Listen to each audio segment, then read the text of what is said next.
Hey guys, how we doing? And welcome back to the channel. Sorry it's been a while since I put a video out. It's been really busy with work because obviously I've got a day job and I have to take that as a priority. But anyway, we're back on the Mach 1 again today. So I promised you I'd do a follow-up video regarding the airbox, the lid for the airbox, air intake, just a bit more info on that. So that's what I'm planning to do in today's video. So let's crack on. Okay, so in previous video, I don't know if you've seen that, but I showed you how to make this Perspex cover for the airbox. And what I'm planning to do here is to go into a bit more detail with it because I had so many people ask me about it. It's a really easy thing to do. If you need a jigsaw, really, that's basically it with a good cutting blade on it. And the right size. It took me quite a while to get the actual size right for this, but I've done it. And I'm going to show you how I cut it out and how it fits perfectly into this seal of the Mach 1, I think Mach 1 GT350 airbox to seal it off from the hot air under the hood. I'm more than happy to email you a plan of this. Okay, so you can take it to a printer's, you can print it out, put it on top of a sheet of Perspex, and then cut it out, and you literally just put the piece of Perspex straight in there and it fits. You can send me a sub to the channel. That would be amazing. So I'll send you a free plan. If you could just click on that sub button, help me out no end. So as you can see, in the garage again, just messing around in here because I get bored. So got the sheet of Perspex. I've already marked out the shape, which I had previously done. Okay, so I'm gonna cut that out. I've got the jigsaw ready to go. So I'm gonna set this GoPro up on a tripod, cut this out, and then I'll show you how it fits into the airbox. Put it onto a piece of cloth to enable me to move it without damaging it, because this has got a thin plastic film on the table, on the Perspex, but the table is covered, so it stops the Perspex being damaged before I actually get it fitted on the car. I'm just gonna cut this out. I'll do some of it and then I'll obviously speed it up because you don't want to watch it because it's boring. Okay.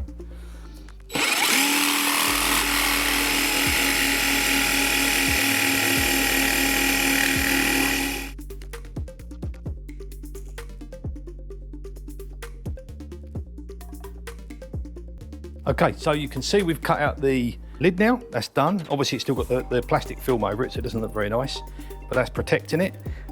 All I've got to do now is clean up all of these edges, okay? Just smooth everything out, tidy it all up, and then that's ready to fit. What I'm going to do is I'm going to take off, there's a bit of a rough surface where I've cut it, and I'm going to take this off with some very fine sandpaper and just get it nice and smooth, and also just chamfer slightly the edge so that it doesn't cut into the rubber.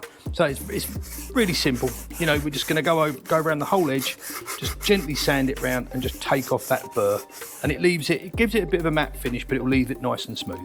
So what we're looking to do is to fit this into this rubber. There's two ridges in the rubber. One is actually on the airbox hard plastic. We don't want that one. We want the second one up because that means it will then clear the air filter. So just push one side in, okay, get it seated in that ridge, and then just gently slide it down into place. And what you have to do is just pull the rubber away so that it just drops into that ridge.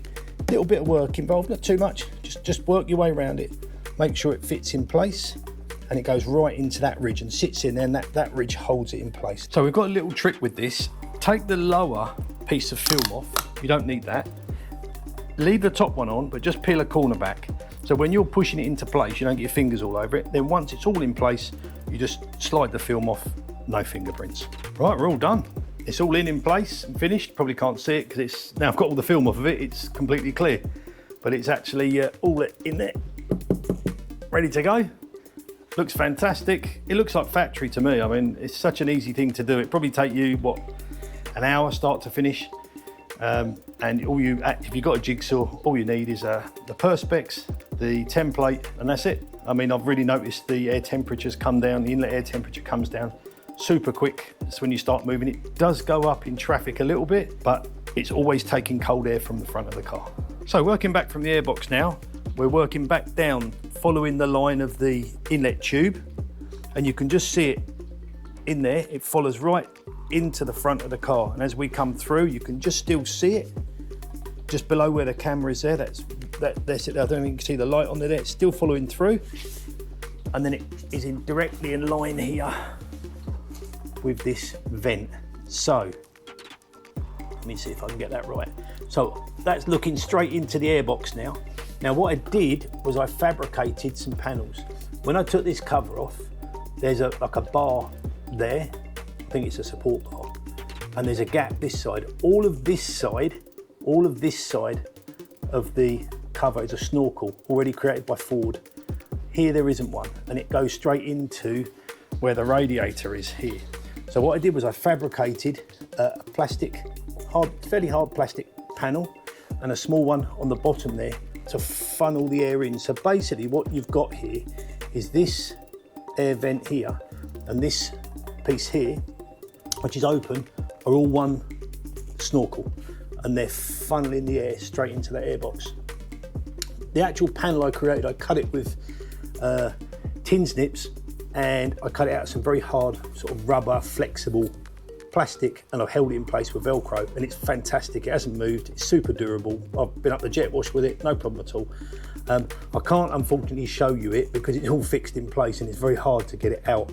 So I can't get it out, but that's as best as I can do to show you where I've formed the snorkel straight into that airway. And yeah, it works fine. I mean, the air inlet temperatures come down and they stay down all the time. They used to fluctuate before with this panel on and the cover not installed, now they don't. So on this side, obviously there isn't any airbox here, there's no pipework here. There is a cutout, but there's nothing here.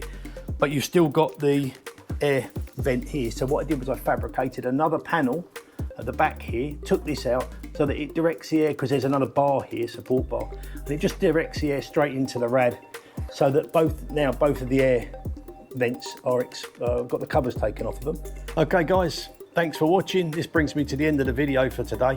I've got some more videos coming up and I'll try to do them a bit closer together than this last one. It's just a bit testing with work at the moment, but I've got a blackout video coming up, which is going to be how I black out the lenses, glass, windows, all these kind of things on the car. I'll show you how I did that. And I've got some car shows coming up. I've got one up in showing Denia, which is looks to be amazing. So I've got that coming up. I'm going to do a road trip on that. So I'll catch up with you soon. Thanks for watching.